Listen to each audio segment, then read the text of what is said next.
Good evening, one and all. Welcome back to the FanTeam Golf DFS show.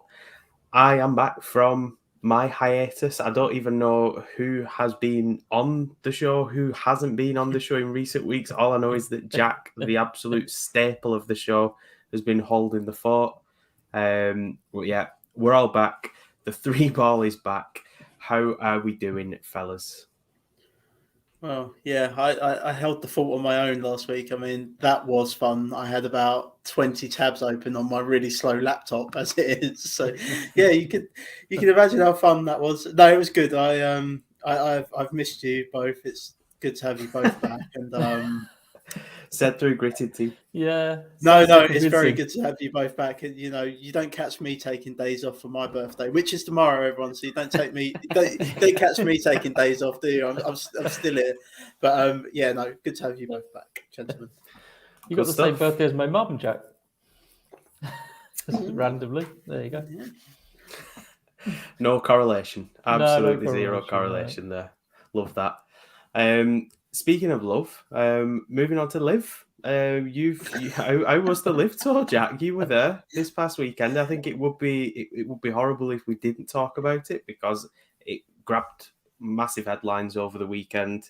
I personally enjoyed it, but how was it actually being there? What did you think of the event? Well, I won't tell you what I've been called by a few people. We won't go down that route tonight. I was there Friday. Fantastic setup, absolutely fantastic. Look, Liv's not without its problems. I'm not going to get into the political side of it. That's not me. I enjoy sport. I like watching sport, and I don't really care about political sides on things like that. It just doesn't bother me. You can think of me in whatever regards you like to that, but I don't care. I enjoy watching sport. I enjoyed the event.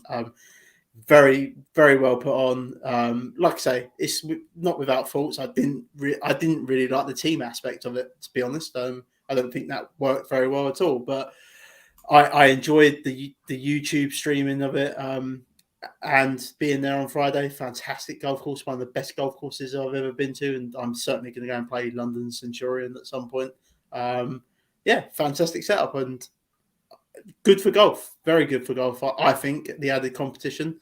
But we'll see. We'll see how it adapts going forward. It needs to adapt. There's loads of things. I want to be able to play DFS on it as well. So we'll see. We'll see how it goes along. But it was also nice that I nailed a 30-1 winner as well at Live this week. So that was also nice to finish off the week. But yeah, I enjoyed the 3-day thing. I didn't enjoy the team aspect of it. But I love the setup that they set up at London Centurion on Friday. Yeah. I think the team aspect, I think, has a ways to go, but I think there is ways that they can improve that going forward. I think one of my biggest gripes of it was the clip art logos just don't look fantastic. But again, over time, I think you could really get someone on board with that. And, you only have to look at every other sport on Sky that has some kind of team logo and, like the Vitality Blast, the cricket that's on at the moment, you could get someone in that designs logos like they do, or for like the IPL. And, I think it would just look a lot more polished, a lot more professional. I think that side of it's probably been a little bit rushed, but I liked the amount of golf that we actually saw over the 3 days. I watched every single day of it whilst I was working. And it felt just like almost like red zone golf kind of thing. Like you were constantly getting shot after shot. If someone was lining up a putt, we know how long Kevin Na takes with his putts. It's even longer in person. Yeah. Well, they didn't wait around. It was like, cool, Kevin Na, we'll come back to him. We'll go and have a look because someone's teeing off on the 14th. I thought that side of it was really good. They were good at delivering golf. And I actually really liked the broadcast as well. I think it was a little bit jokey, but it was nice. It was light-hearted. That will appeal more to casual fans than, as much as I like McGinley, I think it'll appeal more than when McGinley's talking into the microphone like this really quietly. I think just that sort of that setting of someone being, it just sounded like they were sort of sat round a table at the pub, having a laugh, talking about golf. I quite like that. It's like warm commentary that has got a bit of personality to it. So yeah, I liked it. The one thing I am intrigued by, just before we do move on, is obviously we've had a few new players that have signed up to it. Bryson DeChambeau and Patrick Reed, the most famous out of the group that's coming now. I'm intrigued to see what happens to these lesser known players that have signed up to the initial event, who are probably a little bit stuck now because they can't go back to the tours that they were playing on because they've obviously put their foot down most of the tour. Well, the PGA Tour has. So I'm intrigued to see what happens to those players. But yeah, look, not without its faults, but I enjoyed it. It was a nice change and break from things. Jack, can I just ask a quick question about it? As you went there, are you now a Newcastle United fan?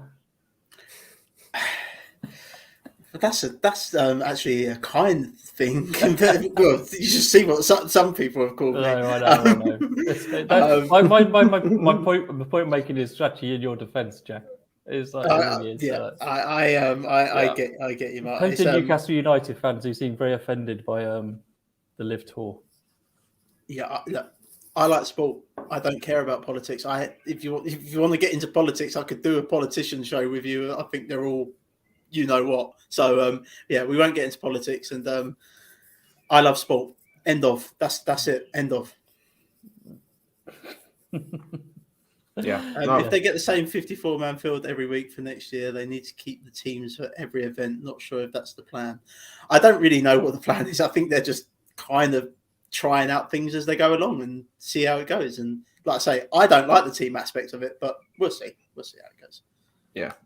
I think one thing that they could improve on next year, because I feel like a lot of the teams were, certainly the English team and the South African team felt like pre-picked teams. They were pre-picked. The two English, the English team and the South African team were pre-picked, but they wasn't drawn or drafted. So, but rumor has it, Pat Perez is signing up to Dustin Johnson's team or something. Right. So, well, I think he put a word in for him, I believe, to get him over there. You're looking after your friends and all that. But yeah, I think one thing that they could probably do really well next year is draw on that draft a little bit more. I think that's really exciting. I think to actually have, if they keep to the select the 48 or the 54-man field, whatever it's going to be, actually just do it as a draft. Have your team captains and then pick 4 or 5-man squads. I think that'd be brilliant. They should line them up in the playground like the old school football teams, and they just say, "Yeah, I'll have him, and I'll have him." Like, just give me DFS in it. Yeah. All right, just give me DFS. I'm glad I can.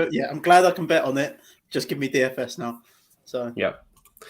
Before we move on to have a little chat on the season-long side of things and move on to obviously the main event this week as well, how did you both get on with the Canadian Open last week? DFS was. I will just mention started off hot because I had Matthew Fitzpatrick and that it was going lovely to start with. Obviously, he had a really hot start, and then I also had in a lot of my lineups a certain person who doesn't get rewarded for golf shots when he hits them bad, Nick, and then he just takes it out on the golf course. I'm talking about Mr. Terrell Hatton. So yeah, that's how my week went with DFS. So it wasn't bad. I literally just broke even on DFS, but I made a lot of money on betting last week. So across all 3 golf tours. So yeah, very nice. Yeah, Mark. I'm on a terrible run of golf DFS at the moment. I'm doing all right in every other sport, but golf is just, the first sort of 10, 12 weeks I did so well, and it's just like I'm crashing down. So we move on. Yeah. What about you, Nick? Well, I broke even because I had a few busy days leading up to the golf. So the actual golf preparation that we normally do from the start of the week to Thursday pretty much passed me by, so I broke even because I didn't even play last week. I just had a week off from it, much like I did when I was in the lakes. But sometimes that's not a bad thing because it refreshes you a little. You beat me. You beat me. Yeah. Hard reset. Nothing gained, nothing lost. The hard reset, and obviously building up now for the US Open this week. So it's not a bad one to drop back in on. You should have got my betting tips, Nick. That's what you should Yeah, have to got. be fair, yeah. I mean, you've been on an absolute steamer this year with some of the bets that you've put out there. So I'll be keeping a keen eye on that this week. Oh, I already told you my number one bet this week. So. Yeah, indeed. Not sharing that. So before we do move on to the US Open, we will just briefly chat on the season-long side of things. I don't really think we need to spend all that much time talking about this week. Well, if you've not got 6 this week, you're doing something very, very wrong. Yeah. We have got 6. In fact, we've got 8. We did, I think, make up a little bit of ground last week, Jack. I think we're back to 229 with this pod team. Yep. But this week, yeah, I mean, we've got 8 playing. We've got 2 transfers in the bank. We roll that over so that we've got 3 next week. Yep. I don't think we do anything at all. And the 6 that I've put in on this graphic here, to me, look like the 6 best ones that you would put in. I think Gary Woodland just misses out. I wouldn't sacrifice Max Homer for him, in my personal opinion, this week. But yeah, I think the biggest question for us is captaincy. I mean, we've got it on Rory at the minute, haven't we? We have. I'd Willie Z captaincy it just because he's only 22% owned. For me, I would captain Scheffler. I spoiler alert, I think Scheffler wins this tournament this week. That's the guy. I think everyone's going to jump on Rory and captain Rory after what they saw at the Canadian Open, and for good reason. I've put tweets out there when he's in that kind of form. There's not a better golfer on the planet, but we don't see it enough. And I don't think this golf course actually suits Rory's style personally. Spoiler alert again, but I disagree with you, Nick, actually, on Gary Woodland. I think this golf course will set up nice for Gary Woodland, and I would put him in over Abraham Answer personally.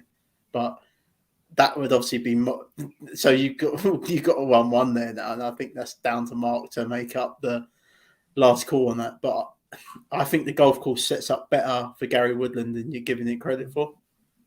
I've got Woodland quite a bit ahead of Answer in my rankings. There you go. There we go then. Answer misses out for Gary Woodland. I actually had them quite close in my rankings. I'm doing a bit of a disservice to Woodland, but I had them. There's literally not much between them, to be fair. In places, I'm talking like 3 places between them. So if the consensus is that Woodland makes it over Answer, I'm fine with that. The captaincy debate is something we're going to have to take offline, because me personally this week, if you want to get a little bit different, I feel like Shane Lowry is a good captaincy pick this week. So I don't mind that. That'd be a good compromise. Yeah. The only thing I do want to do is do that with Woodland for Answer. I agree with you on Homer. Homer doesn't have a very good track record in majors, though, so there is that to worry about. But I would certainly have Homer over Answer. But Gary Woodland, for me, sets up well for this golf course this week. So the moves are Woodland in for Answer and potentially a captaincy pick for Shane Lowry this week. Yeah, and don't make any transfers. No, don't make any transfers. But also, if you look at the tracker, there's been some big updates on that. I've put all the guys that have been suspended from the PGA Tour. They are now showing in purple. But no, I keep saying this as well, and it's driving me insane. Keep saying it. The PGA Tour does not control the majors, so it's down to the majors to decide if these live golf guys can play. The US Open are letting them play. I think the Open are going to let them play, and for good reason. They're going to draw money. There's going to be news stories there every week. There's a reason why the majors are going to let these guys play. So, I don't think those guys have much appeal now if they're going to stay suspended on the PGA Tour. But I did also notice that Bryson DeChambeau was still listed in the Travelers Championship field earlier. and obviously he signed a Live Golf deal now. So the Travelers Championship is next week. Does Bryson play? Who knows? But I don't think any of these Live golfers have much appeal. But they can still play in the majors. Just note that, note that down. But yeah, that's all on the tracker. There was a couple more confirmed for the Scottish Open earlier as well. So yeah, I think that rounds us off for the season long then. So yeah, in summary, no transfers. If you don't have 6 playing this week, you probably quit, give up while you're behind. what are you doing if you don't? Seriously. I'd love to see the transfer budget though. For if someone doesn't have 6 playing this week, I would love to see what money they've got in the bank. But moving on then, so we've got the 3rd major of the year, unofficially the 4th if you want to class the players in there as well. But the 3rd official major of the year before we round out at St Andrews in a month's time. We head over to Brookline, Massachusetts. Jack, talk to me about the country club this week that is hosting the US Open. Yeah, I'm glad you called it that, because that is what is actually called the Country Club. It's one of the oldest golf courses in the world. It's one of the 5 founding golf courses in America. It was designed in 1895 by William Flynn, and then it was restored in 1980 by Rhys Jones and Jill Hans. It's a par 70. The length of this place is 7,264 yards long. Doesn't sound a lot, but for a par 70, that is a hell of a lot.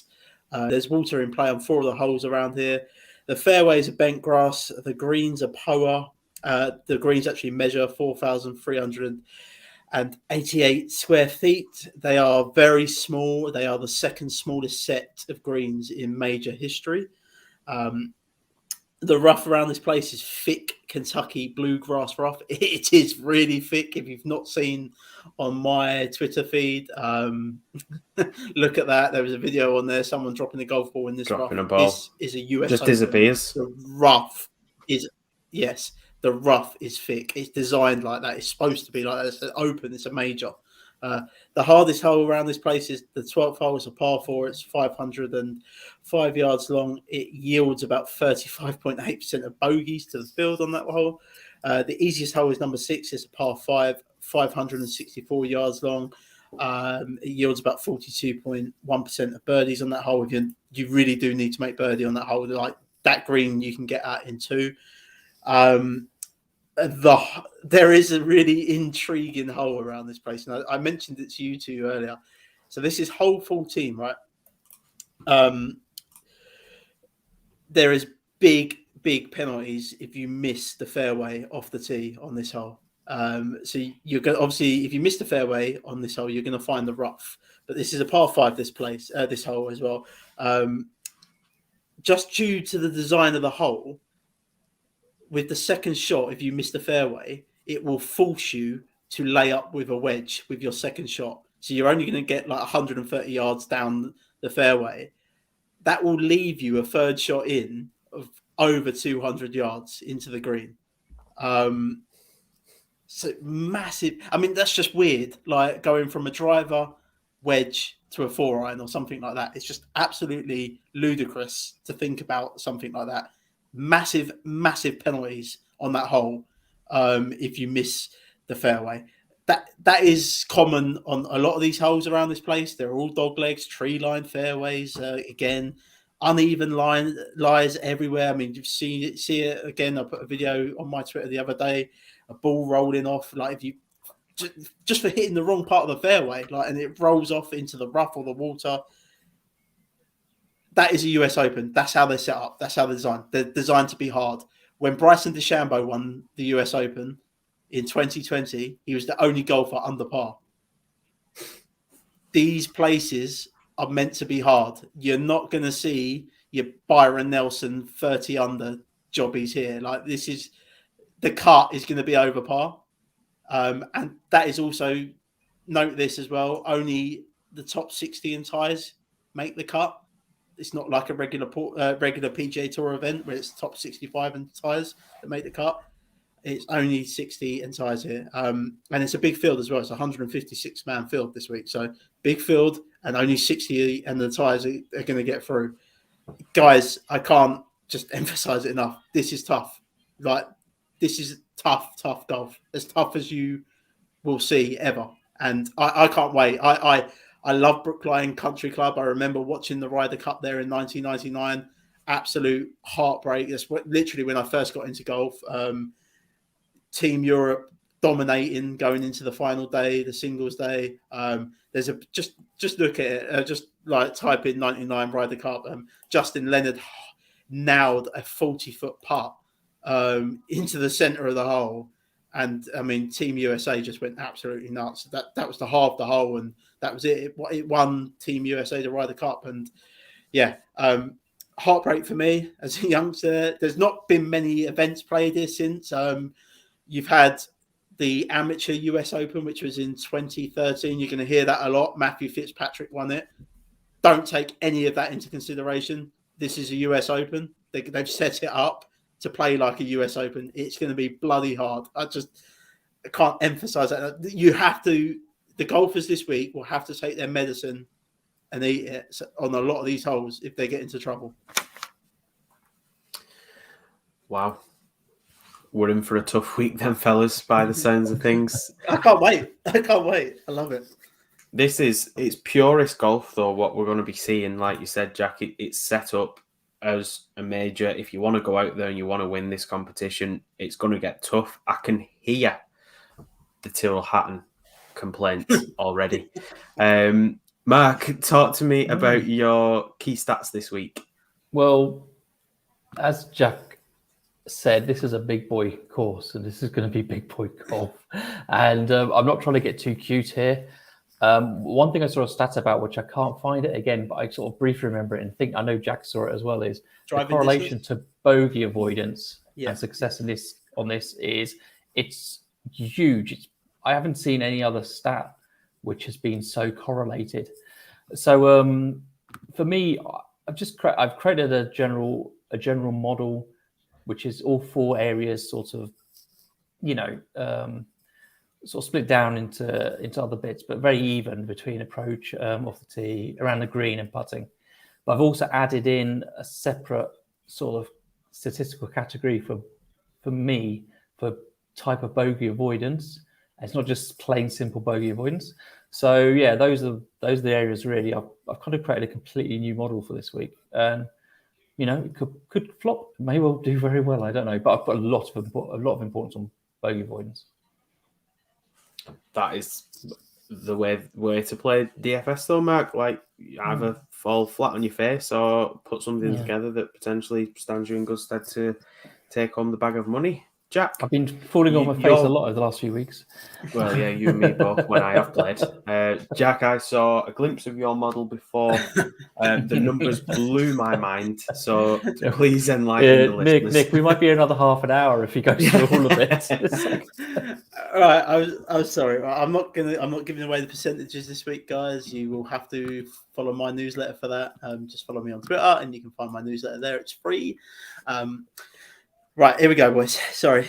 So strokes gained off the tee, fairways gained, driving distance, strokes gained on approach, long-term proximity 200 plus yards, strokes gained around the green, strokes gained around the green on courses with thick rough, strokes gained putting on fast greens, long-term putting from the 5 to 10 feet range that me and Nick and Mark all talk about now.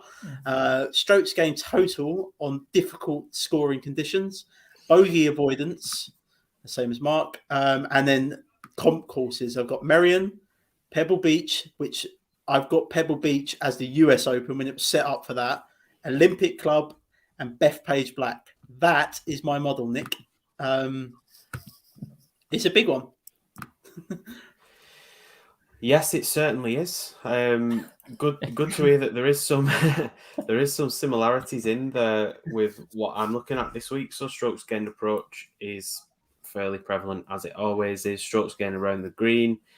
Good drives gained I'm looking at, because obviously that takes into account things like fairways gained, which obviously is of interest for me this week as well. Bogey avoidance I've also got. I've thrown in the usual stats that we've started looking at, which is putting from 0 to 5 and 5 to 10 feet. And if you actually want any kind of emphasis on how important stats like that can be, just go back and watch this. I think was it the fourth last hole or third last hole maybe last week. Rory has a putt which you would call a gimme for a professional golfer, and he lips it out.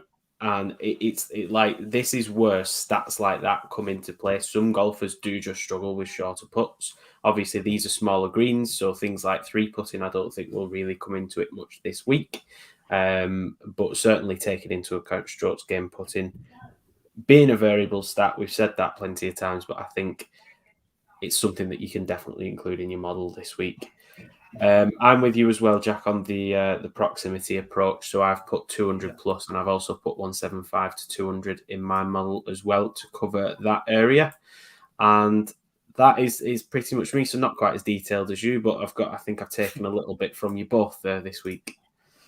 I will say as well, just I know we're going to emphasize on accuracy this week and things like that, not getting into trouble going into this rough. The last 3 winners of the US Opens, bear in mind the US Open goes on a rotation every year to different golf courses, but they all set up very similar, play very hard, thick rough, etc. All of those guys have ranked inside the top 5 of driving distance, and they've been around 30th on the field in accuracy. So it's not the be all and end all.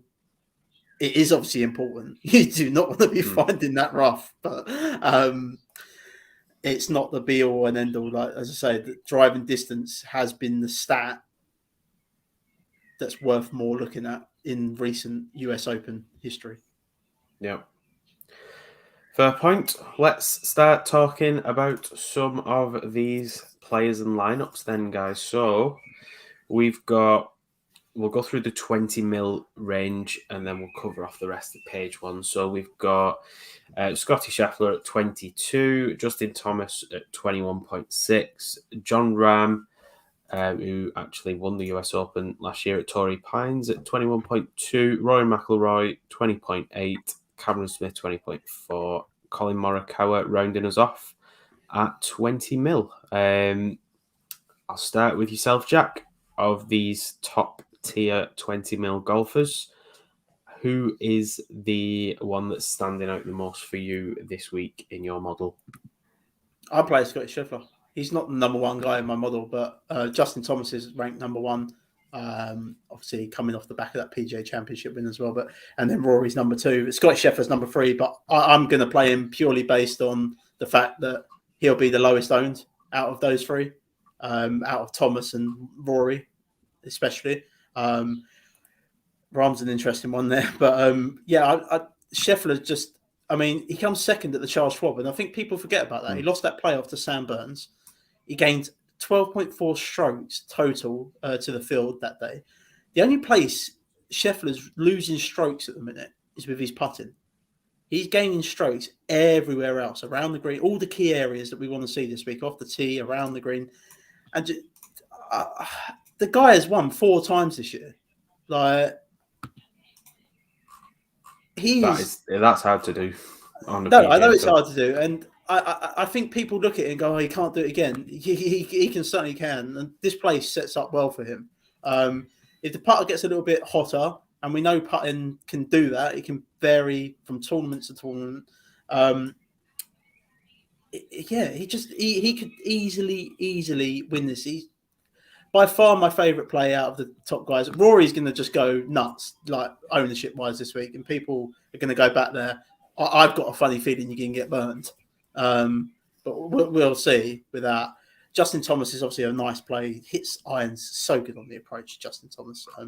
I mean, he's gonna rank out well within the model. But yeah, I am going back to Scheffler. Like, if you look at the missed cuts here, I know he missed the cut at the PGA. I went back and dived deeper into this as well, right?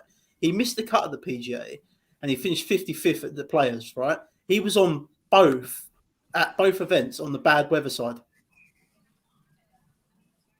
That's the only time he's done bad this year. Like, Scotty Scheffler can win this week. I'm all over him. again chips into the middle of the table, and that's it. I know he's the most expensive, but I don't care. Mark, are you calling Scotty Scheffler there, or are you going to raise? I'm not going to raise. I might just fold with Scotty Scheffler. He's only 11th in my model. Fun enough. I'm like you, Jack. Justin Thomas is my number 1. Rory's number 4, but I think I'm more interested in John Rahm here. To be honest with you, out of everybody, he's will be low owned. Yeah, lower owned, I think, which is ridiculous. Really, it's he's generally being picked. There's around the greens going to be really important this week. I mean, everything's important this week because it's just an overall tough contest. But around the green is probably a little bit different this week because of the sort of the way the course is designed, and you have to probably be a lot more creative. And he's been generally poor this year, but he's had 3 positive strokes gained in around the green in 3 out of 5, and yeah, I think you can't go wrong with most of these players. To be perfectly honest, I think therefore you're not gonna. I don't think you make a mistake by picking any of them. To be honest, but I'm definitely interested in John Rahm more than most. I think. Yeah, I agree with what you just said there, Jack. Definitely, I think if you're looking at ownership of these top guys, the guys in the 20, I think it'll probably be between John Rahm and maybe Morikawa for lowest owned, I think, of this group. Simply because I think Rory will be the highest owned coming off that win. Big hype. I think that's good reason as well. It's for good reason. Yeah, of course. I think Scheffler and Thomas, I think, will be quite similar. And then I think Cameron Smith will probably sneak in at the back somewhere between Rahm's ownership and Scheffler and Thomas's ownership. I'm not playing him this week, Cameron Smith. He is so wayward off the tee. He's people will say he's got a great around the green game. He does. He's fantastic around the green, but off the tee he sprays the ball everywhere, and you can't be doing that around this place. Yeah, I agree. He's not in my thoughts either. Unanimously, Justin Thomas is number 1 in my model as well. So I think we can just pack the show up there and switch off and enjoy the US Open. Listen, I don't hate Justin Thomas either. Like he could easily win this as well. Like he's been on the fire. I know he missed the cut at the Charles Schwab, I think, where he that was coming back off the PGA though. Like, that's just tiredness and things like that. He played really well in Canada. Like went head to head with Rory. It was great golf. Great to see. Yeah, I could certainly see Justin Thomas win here. Yeah, that's like you said, the form's fantastic. He kept pace on that last day with Rory and Finau all the way through, despite at some point looking like he was well out of it and he was 3 shots back, 4 shots back. He still managed to find a way to get back into it again. Coming off that PGA win, it'd be interesting to see the stat on golfers who perform poorly on the tournament following a major win. I'd love to see that stat because I feel like he's not the only one that's fallen foul of it in recent years. But he was massively due that win as well at the PGA, which we sort of predicted it for a long time. We just weren't sure when it was going to come. He was definitely due though. His putting's fantastic. He's so consistent with the putter, and Power Greens is his best putting surface by far as well. Can be a little bit errant off the tee. So when I was looking at his fairways gain, that's the only thing that drags him down a little bit. But because he's phenomenal everywhere else, I think that is what drags him up to number 1 in my model. So yeah, Justin Thomas, I really like this week, and I think pivot's probably not the right word, but I think Rory McIlroy is going to be so highly owned this week because of the hype behind him. There was massive hype going into the Masters. There was hype again at the PGA. He goes and wins the Canadian Open and wins the first of the Triple Crown Open tournaments. So if he can follow it up with a win at the US Open and then goes and wins the UK Open, or just the Open as we call it, at St Andrews, then that's the Triple Crown completed for Rory. I just wanted to go head to head with Patrick Reed on Sunday, coming down 18. I think that'd be brilliant. I think if he does that with any of the, I think Reed, I can't see Mickelson being there, but how good would that be if Mickelson was in the mix on the Sunday? Yeah. Can't see it though. Can't see it. Mickelson doesn't even expect himself to be there. Did you not see what he said about himself? Definitely not. I mean, you can't. His putting was madness last week. You can't change how you're going to grip the putter as you're about to hit the ball. It's just it leads to poor results that you can't switch from traditional grip to claw grip just before you're going to swing the club back. It just doesn't work. But yeah, we'll move on then. So below that, we've got Victor Hovland, who I really like this week. Jordan Spieth, Xander Schauffele, Willie Z. We have Dustin Johnson, who was disappointing last week on the Live Tour. Actually, I thought Patrick Cantlay, Shane Lowry, who's one of my favourite players this week. Hideki Matsuyama, Joaquin Neiman, Cameron Young, and Billy Horschel to round us out on page one. Of the rest of these names, then, Jack, coming back to you, who is it that you've got your eye on? You say DJ was disappointing. He still come top 10, but yeah, he did. Yeah, in regards to the field, he should be doing better than that. And to be honest, I don't think he really gives a toss. To be fair. I think his interview's quite apparent on that side of things. I think, like he said, I want to play as little golf as possible and get the check and bounce. Thanks very much. Yeah, he's my kind of guy. But I actually really like Shane Lowry. I'm happy to go back there again. So. He's fifth in this field over the last 50 rounds on strokes gained on approach.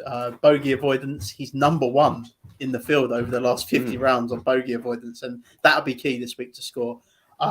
Just seeing what he's done recently. So, obviously, the last missed cut come at the Houston Open. I mean, that was all the way back that was last year in November. So, he's made every cut this year that he's played on the PGA Tour.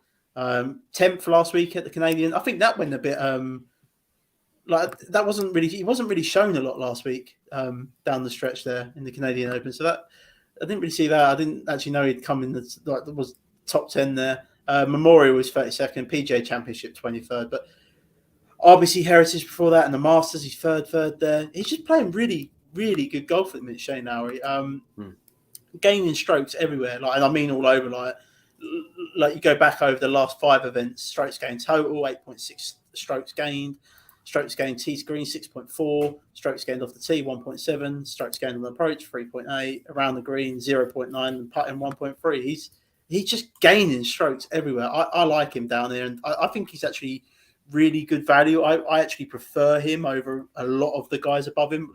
Nick, I know you said you like Victor Hovland, but I do not like Victor Hovland. Victor Hovland is 130th in this field over the last 50 rounds around the green. You're going to have to be good around the green here. These greens are so small. I prefer him. I prefer him to Hovland. I prefer him to DJ. Certainly, I prefer him to Cantlay. Cantlay's major record is atrocious.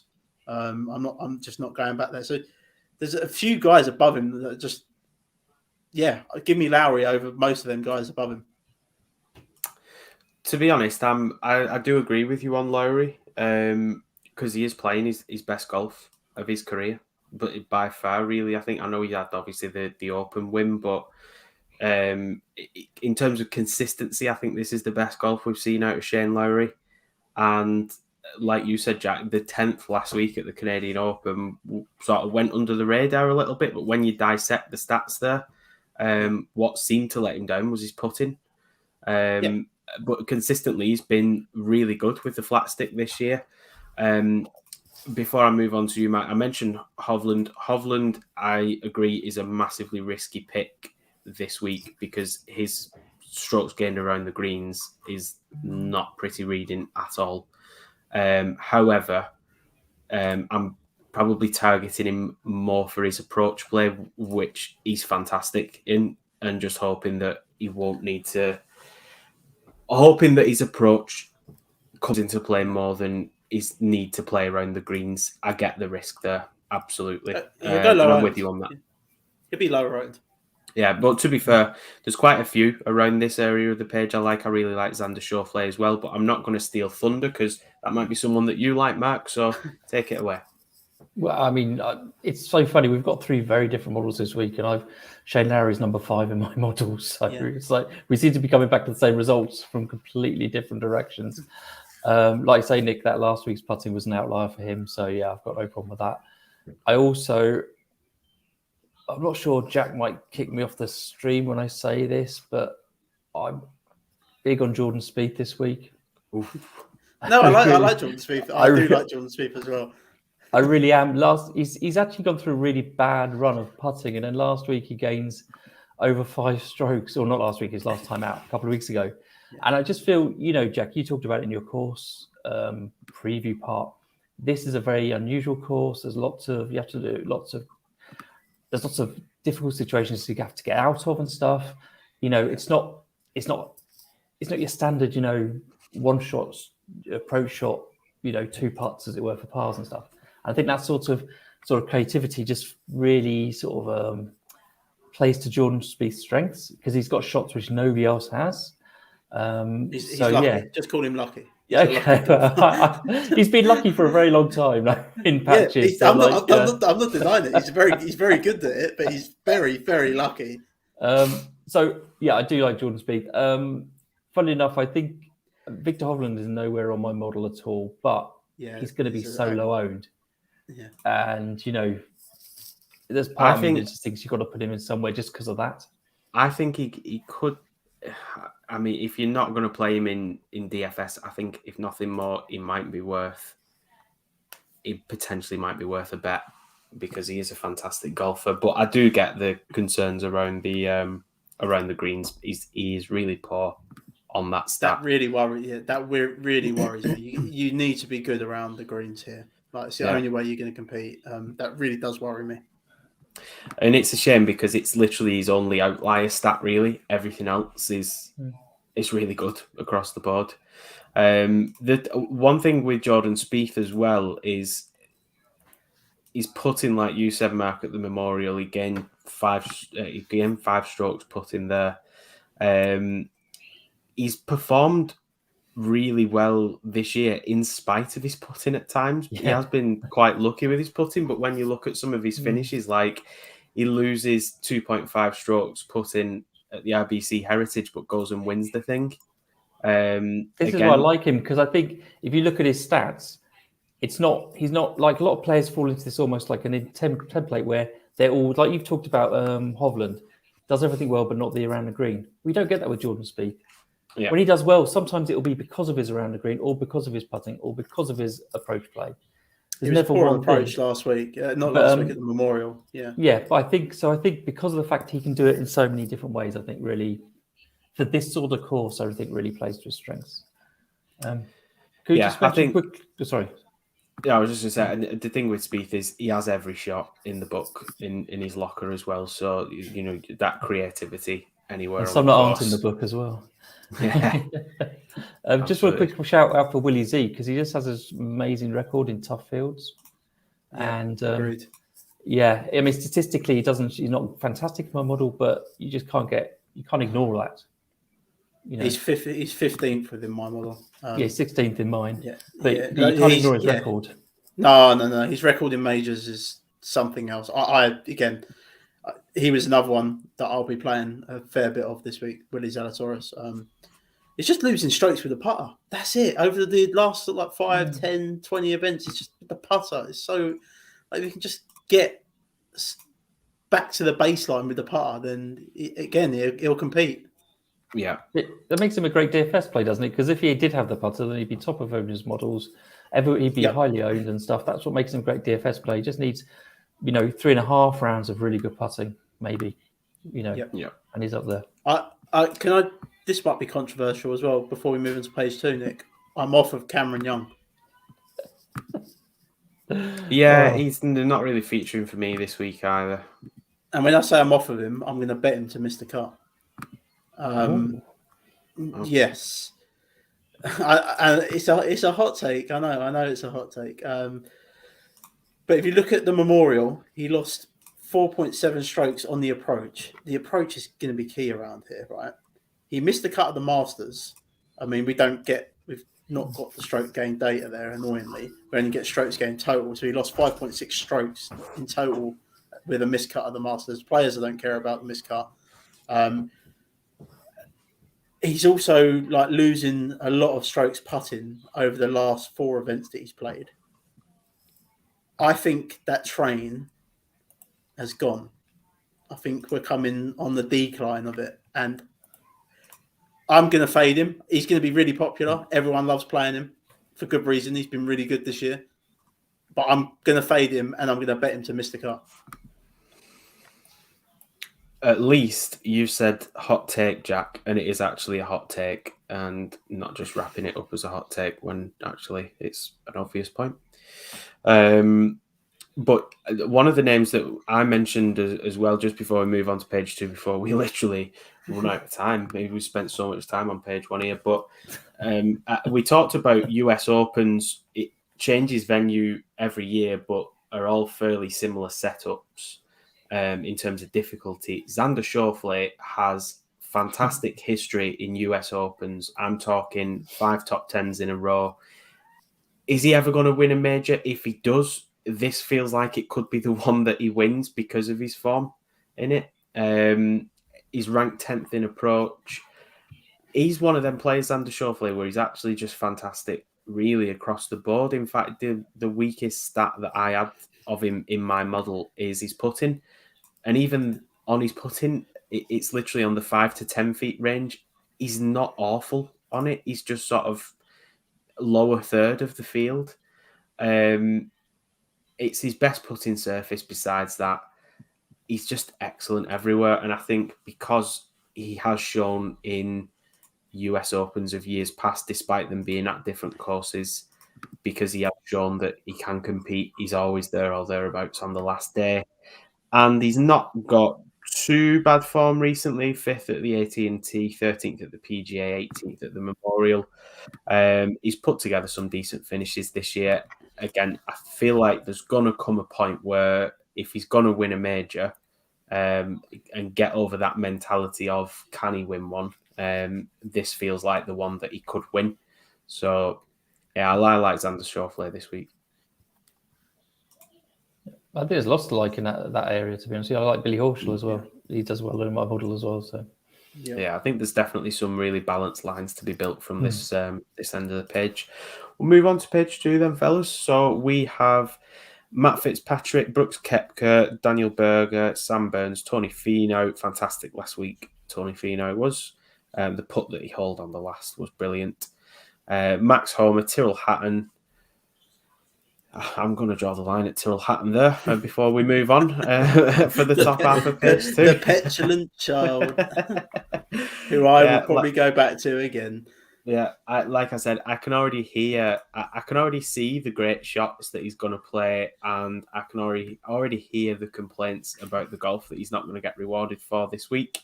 But yeah, page 2, fellas, top of page 2, down to Mr. Hatton. Who do we like?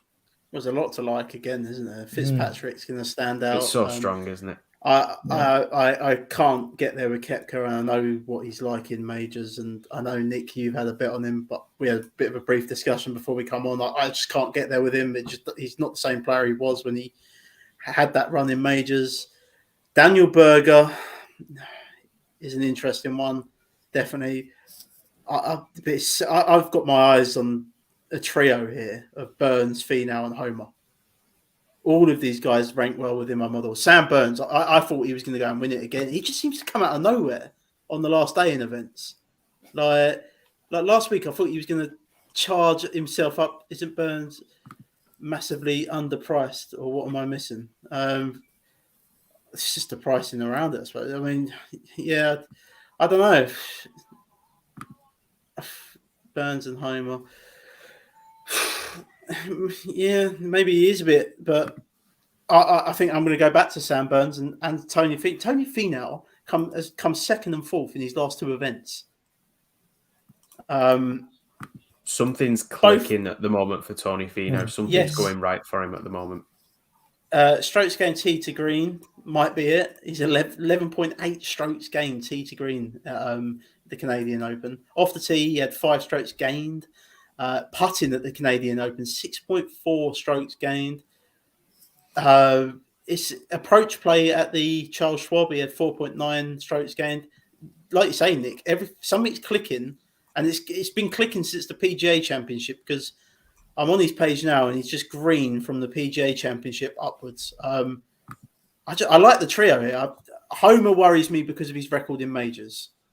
That does worry me a little bit, but he's one of the hottest players on tour at the minute. Finau is a definite lock.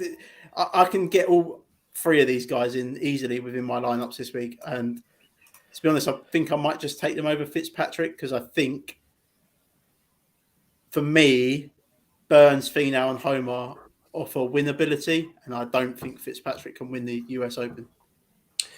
I think when we come to build a balanced team shortly, I think putting these three guys in, which if you're splitting the budget over 6 players, I think it works out at 16.6. So if we put these three guys in and look a little bit further down, we'd be back on page 1. I think that is such a strong lineup this week. Mm-hmm. I agree with you, Jack. Sam Burns was high for me as well. I looked at his putting stats, and he's over the last 50 rounds, he's 7th. But over his last 12 rounds, where he's been playing fantastic golf, he's 2nd. I think only behind Denny McCarthy, and we know how good Denny McCarthy is with his putter. Plays well at hard courses as well, Sam Burns. Yeah, and I think there's something to be said for momentum on the PGA Tour when you're playing good golf. It just rolls from one event to the next to the next. It's like confidence play, and I think Sam Burns got that at the moment. Some of his stats don't particularly leap off the page at me, if I'm being honest, when I look at them, but there's definitely something to be said there for form. Mark? Yeah, I've got nothing extra to add. I actually really like 4 of them there, like Fitzpatrick, Berger, Burns, and Finau. I think I'm definitely starting to line up with those 4. Fitzpatrick's actually 3rd in my model. Burns is 7th. I mean, the stuff you said about Finau, he's been gaining. He's had 5 straight gaining around the green and 4 straight in putting as well. So something there. Yeah, I can't really have anything you guys haven't said. The thing about Daniel Berger I like about him particularly is he's got potential. He's volatile. He's the most volatile there, I think. But when he gets, he'll be the lowest owned.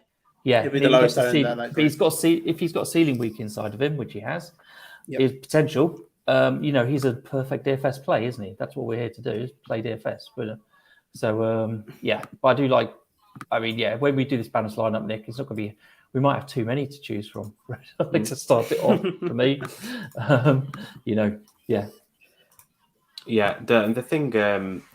The thing what lets Daniel Berger down is his putting. When you look at the stats across the board for him, though, he is fantastic. So he's also been a bit injured this year as well, which I think. Yeah, there is that as well. Absolutely. But it feels like he's back now. So yeah, I will also go back to the petulant child, just because I'm a sucker for punishment. But at the PGA Championship, he gained 9.2 strokes in total, 5.8 strokes tee to green. On the approach, gained 3.6. Around the green, 1.6. Putting 3.5. He come 13th at the PGA Championship. Theoretically, this golf course should set up well for him for the way he plays. But you have to take into account that he can throw his toys out. And his clubs. Yeah. So Corey Connors, Bryson DeChambeau, Aaron Wise, Mito Pereira, Sungjae Im, Tommy Fleetwood, Abraham Answer, Keegan Bradley, Louis Oosthuizen, and Taylor Gooch round us off on page 2. Coming back to yourself, Mark, at the bottom end of page 2, who do you like? Mito's 6th in my model, Sungjae's 9th, and Tommy Fleetwood is 15th. And what I find interesting about Tommy Fleetwood is he's only lost strokes around the green once this year, which is really good. Yeah. So Mito's a favourite of the show. We kind of pick him many weeks. Sungjae's had 5 top 21s in a row, which kind of quietly almost. that's a bit of a shock when I saw that when I was looking doing my research. I wrote exactly the same on mine, Mark. I literally, my first sentence on my research was "gone under the radar." Yeah. It just, I think, because when you look at the golf at the start of the year, Sung Jae was playing every event, and he's not played every event recently. But I feel like he's just completely snuck under the radar when he has. He's actually third in my model this week, Sung Jae. He's high. He's ninth in my model. He's my favourite play down the bottom there, Sung Jae. I think he could be grossly underpriced this week, Sung Jae. Yeah. He's probably one of my favourite this week, like you said, Jack, especially with the pricing. I think he'll be popular, but I don't really care. I think he's good chalk this week, and we refer to that. Yeah. Fleetwood, I like the pick of Fleetwood as well. I think he's in really good form this year. He's had 5 top 20 finishes since, and including the Arnold Palmer. Really good US Open history as well. And 2 of them were top 10s as well. Like you said, Mark, his play around the greens are fantastic.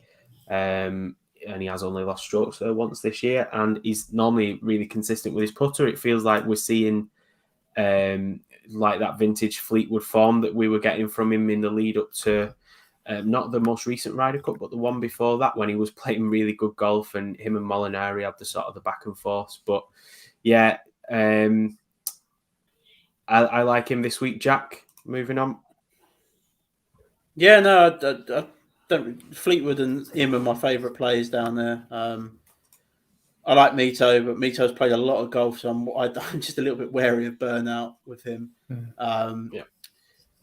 Keegan Bradley's an interesting one. He just loses strokes with the putter. That's the annoying thing with him. And maybe, again, that train has just departed now with him, because obviously he was 5th at the Players, 8th at the Valero, 2nd at the Wells Fargo, but then we're talking like 48th at the PGA Championship, 37th at the Memorial. Maybe he's just on that downward spiral now, but I don't mind Keegan Bradley at that price either. Yeah.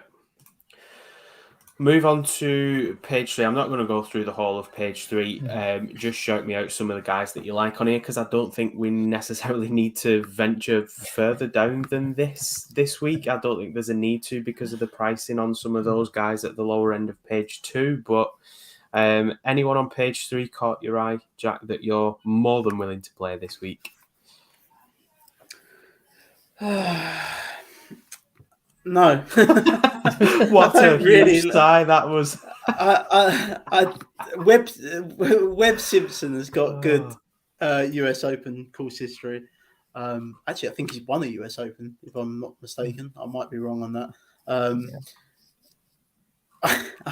Again, I'm a sucker for punishment, and I've got a funny feeling Patrick Reed might turn up this week. He's been playing better golf recently. Doesn't rank.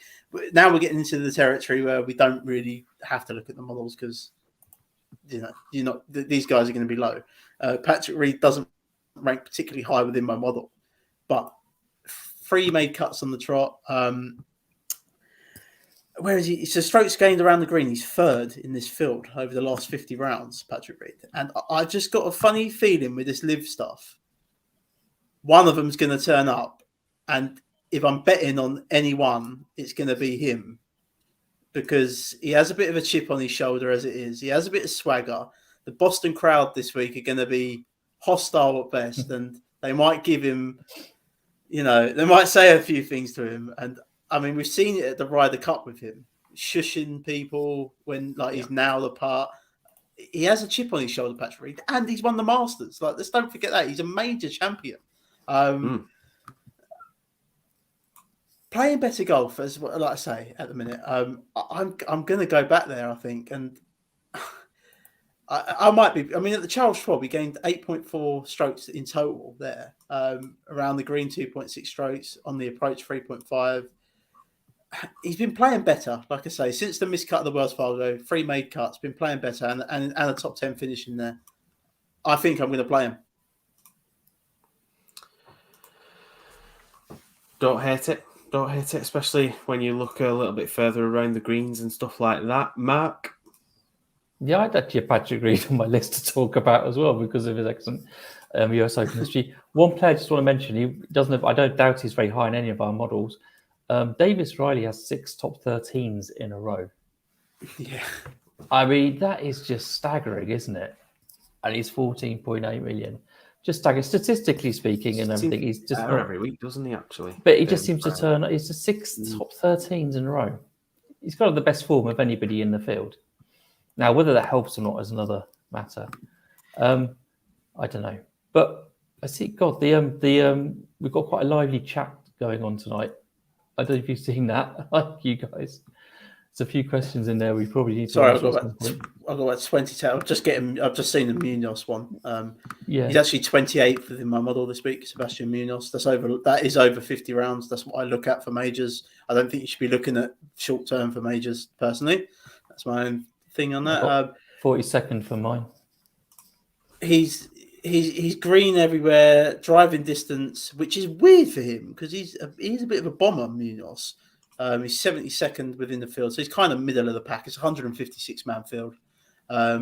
Poor is 80th in that putting from 5 foot to 10 foot range. And I mean, guys, I can't emphasize how hard this golf course is going to be. Like, you need to be nailing putts at 5 foot to 10 foot to even make the cut this week. So that doesn't excite me that he's missing putts within that range, but he's 28th within the model. He's made a lot of cuts recently as well. I've just noticed that as well. So, yeah, I don't hate Munoz. I actually thought he was a better driver of the ball than the stats are telling me there. I won't have a major amount of him. Certainly have a few shares. I would just, it's a major field this week. I'd rather play Patrick Reed over Sebastian Munoz. That's me. Yeah, I think before we build these lineups, one more name I just wanted to mention was simply because of how fantastic he was on that last day was Justin Rose. Putting in a 60 on the last day was just phenomenal. And that was with 3 bogeys as well, which is that bit more impressive. The thing with Justin Rose is not that I think that this course necessarily sets up fantastically for him. If you're just going based off putting stats, he has been fantastic with the putter recently, but it's a little bit all or nothing with Justin Rose because he's had quite a number of missed cuts. But then, you know, when he plays well at the PGA Championship and he's good with the putter, he gained 4.2 strokes there. He finishes 13th, finishes 4th at the RBC Canadian Open with 8.7 strokes gained. Everything he hit with his putter was going in. And I don't think he necessarily sets up fantastically for the course. He's certainly not one of the longer hitters off the tee anymore, but his approach play, his iron play has always been pretty good, and he's been pretty good over his career with his putter as well. So if you're looking for someone cheap, if you're doing maybe a bit of stars and scrubs, I guess Justin Rose isn't a bad price at 14.2. Nick, using the old classic sample size of 1 to me, your pick there. 1 good round. One good round. You're only as good as your last round of golf, Mark. That's what I've been told. Yeah. So he's fantastic. That is the case. He's going to win. Yeah. Just a couple of guys from page 4, guys, that I'll be playing this week as well. I mean, we won't get into the stats because we want to build some teams, but Gary Woodland, I'll be playing. He's a former US Open champion. I'll be playing Luke List. Yes, I'm going back there again. I don't care about the losing of strokes putting. Luke List plays hard golf courses really well for some reason, and the easier golf courses he's terrible at. If it's a birdie fest, he's terrible because he can't putt. But if he's if you give him one of these like 3 over, 4 over fields, then yeah, he's going to be fine to play this week. I think Siwoo Kim I'll be playing. That's for me. A couple of guys on page 4 there that I'll certainly have interest in. How about you guys? Anyone else? Kevin Na's 18th in my model, sneaking in on page 4 there, but I don't particularly like that. He was bad in live.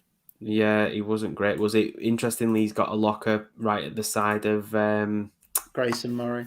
Yeah, they've had a nice bit of back and forth on social media, which is always good to see. And Brian Harmon's 29th in my model as well this week. Again, don't really know if I even want to be venturing down this low on this page, to be fair, given some of the pricing on some of the other pages. But yeah, Page 7, Denny McCarthy. That's it.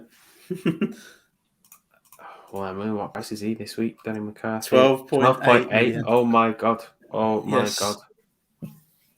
Denny McCarthy. That could be the bargain bin pick on Twitter. Then I think that's that. 12.8. Happy days. Straight in the bargain bin on the Twitter post. Mark, before we start building these lineups, is there any one page 4 and beyond for you? I've got Alex Norrens in my top 20. So the model says 14 million. So I just mentioned him. Fellas, let's build. I think we all liked Justin Thomas. So yeah, I'm going to throw him in. Should we throw in a Scott Scheffler as well and see what we can sort of build? Stars and scrubs? Yeah, do start with that. Put Scheffler in, and then I think you're going to have to go down to McCarthy. I'll just make my way down to McCarthy. Yeah, why not? And that leaves us with 43.6 between 3 golfers. Maths mark. 14. 14.6, whatever it is. So that's not bad. We could get down to. We could go to Luke List. Oh, goodness me. Right, throw him in. Why not? Luke List. I think we've got to go probably 14.7 now, haven't we? Well. We got 14.7. So. Well, what if you get rid of Luke List and put Siwoo in? Woo! Only 0.2 saving. So if I put Siwoo in, let's just see how far up. No, because Mark liked Norin, didn't he, as well? So I was going to say put Siwoo and Norin in. Okay, Siwoo and Norin. Let's see how far up. I think we're back on page 2 here. Yeah, you've got between him and Fleetwood there now. It's got to be him for me. Yeah, it's got to be him for me as well. Yeah, I like that. I really like that. Not too bad. When you put Thomas and Scheffler, I thought it was going to be a disaster, but I'm pretty pleased with that. Yeah, I like that a lot. I would build that a bit differently. So I would replace him. I'd put that line up in twice. I'd replace him for Fleetwood as well. Yeah. You'd potentially put it in 4 times, because if you're going to put it in, captains swap him round on Scheffler and Thomas, and then him in 2 of the lineups and Fleetwood in 2 of the lineups as well. Makes sense to me. Yeah, I know Norin played in Sweden last week. Yeah, to be honest, doesn't really bother me. He plays most of his game on the PGA Tour, to be honest, nowadays. So yeah, these guys are professionals, aren't they? They all go around in private jets. It's not like they're going on the easy jet across the Atlantic, is it? He's not queuing for 10 hours, is he? At at Luton Airport or something. No. Get on a plane. No. Lineup 2, I think. Should we start on page 2 with the balanced one? I want to do the balanced one last. What I was just going to say is, if we do another similar kind of lineup, but without going as stars and scrubs, maybe do a lower owned one. So John Rahm throw in, and I'm thinking someone from the lower end of this page. Lowry. We all like Lowry. Yeah, you don't have to go all low owned. So maybe we put 3 lower owned guys Lowry in, and then Lowry. Fleetwood. 2. Yep. What about Daniel Berger? Just for a bit of volatility in it, and out of that top lot, it'd be the lower owned, won't he? Daniel Berger, gives us 28.4. So if we drop down a little bit, 14.2. Justin Rose, you like Rose? We'll throw him in. Why not, for that good round? And then maybe Gary Woodland. And then, why not? I like that one. It's kind of like a lower owned lineup, bit of volatility in there with Berger and some sort of core plays like Lowry and Fleetwood. I like it. Yeah. The lineup that I'm most intrigued to build is this one that starts on page 2. So I think if we throw in Sam Burns, Finau, Homer off the bat, and Fitzpatrick, and throwing Fitzpatrick gives us 33.6. This is just amazing. Put him and Fleetwood in, and you're done. You've got loads of money left over. You throw in him, we've still got 18.2, which gets us back up to Lowry. Yeah, it's got to be, hasn't it? I like it. We just play Lowry again, don't we? And then him and Fleetwood could be changed sort of out and stuff. Yeah, That's almost I too like that easy. lineup. It's almost too Yeah, easy. that was. Yeah, that's probably my favourite lineup of the ones we've built. And I think you could enter it 6 times and captain 6 different people. Yeah, the only thing I would change out of it myself, like I'd enter that lineup and then I might take out Homer and put someone else in just because Homer's record in majors is not great. But yeah, I like it. Still a very good lineup. Yeah, I can see. Well, you could take Homer out. You could throw Tyrrell Hatton in if you wanted to at 16. I know that's what you would want to do, Jack. Get him in there. No, I'd probably just put Mito Pereira in, to be honest, into that lineup, and then yeah. To be fair, you could keep him and throw in Fleetwood, and that team going to be multiple copies this week. Yeah, probably, but that's when you got to get different, isn't it? Where that's what we're saying. If you add, you could have Xander, you could have Zalatoris in there. So yeah, that's what we're saying. You just add one different one to that lineup. It might be the core lineup for everyone this week, but yeah, if you just start chopping and changing one person out of it every so often, I think that'll be fine. I like flip it. your captains. Yeah, definitely.